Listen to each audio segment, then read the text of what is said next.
بسم اللہ الرحمن الرحیم۔ میرے محترم بزرگ دوستو،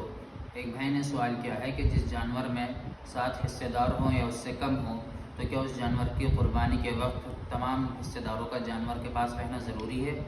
اور اگر کسی مجبوری کی وجہ سے کوئی وہاں پر موجود نہ ہو تو کیا قربانی ہو جائے گی یا نہیں؟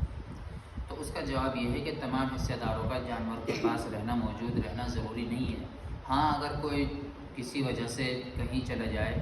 تو اس کی طرف سے اجازت لے کر کے بھئی ہم آپ کی طرف سے قربانی کر رہے ہیں، اور اس کی غیر موجودگی میں یعنی اس کی غیر حاضری میں ہی قربانی کر دی جائے تو جانور کی قربانی درست ہو جائے گی۔